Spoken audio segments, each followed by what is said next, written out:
Well, it's Friday the 31st of July. Tomorrow, Mercury opposes Pluto. Power dynamics may be revealed one by one that need confronting, both internally and externally. This is episode 2030 of 301 Permanently Moved to Online, a personal podcast 301 seconds in length, written, recorded and edited in 1 hour by me at the JMO. Hello, it's absolutely baking here in London today. It's going to be something like 34 degrees later, so I'm trying to get this show made and out the door early. Mainly so I can open the window. I have to close it when I'm recording due to the perpetual screaming of the kids outside in the square. See episode 2015 for more. I think the last two episodes I've made have been alright, don't you think? In fact, I think some of the episodes I've made this year have been some of the best so far. I'm in a bit of an odd position with the script for today's show. As of last week, you all now know the process or the steps it takes to make an episode. Well, annoyingly, this week I've spent most of the time thinking about what I'm going to say next week, where we'll be celebrating episode 100.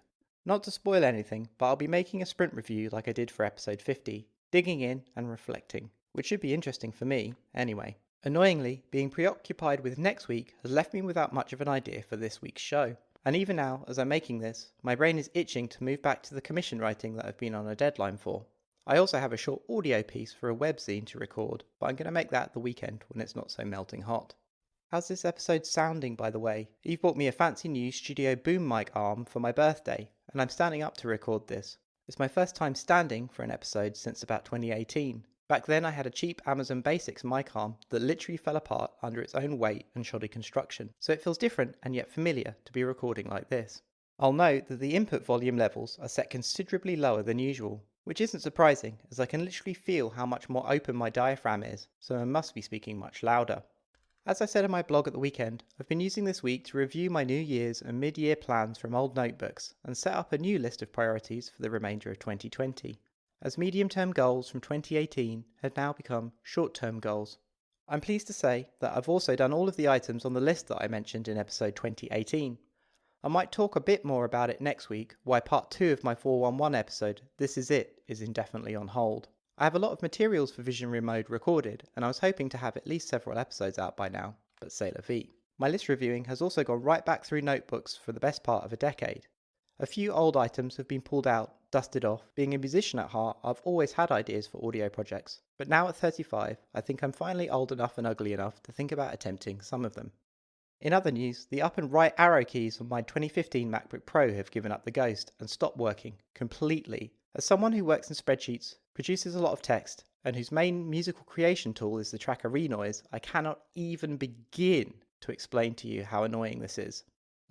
It's severely impacting my quality of life. I can't spell for the life of me, so not being able to easily hit the up arrow key in a chat program to edit and correct a mistake is infuriating. I've also kind of stopped bothering, much to some of my friends' chagrin. Speaking of friends, I'd like to point you towards two things before I sign off today. The first, old buddy old pal Hugh Lemmy has added a second newsletter to his growing media empire.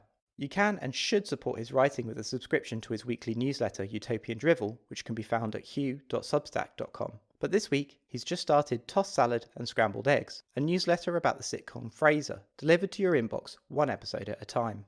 You can subscribe to that at tossedsaladandScrambledEggs.substack.com, link in the show notes. He's up to episode 7 of season 1 so far, so not too much to catch up on and follow along. It's shaping up to be a daily read for me, despite the fact that I don't recall ever having seen an episode of Frasier all the way through. Hugh's own attachment to the show and thoughtful literary writing covering the psychodynamics of the characters, the class dynamics, and also the influence of contemporary 90s neoliberal consumerism embedded in the show has been really interesting so far. I hope Hugh self-publishes a book at the end of each season as he continues to go through. The second recommendation is the essay This Is Fine, Optimism and Emergency in the P2P Network by Cade Deem of New Design Congress. The good man was previously mentioned here in episode 2003.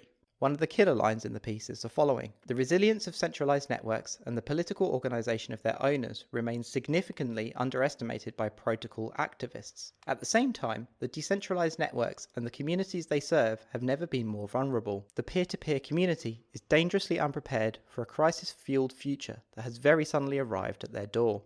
If you are interested in peer-to-peer networks, decentralized topologies or technologies, or web communities, then this is the essay for you. Good writing on this topic is rare, so should be sought out and shared whenever it shows up.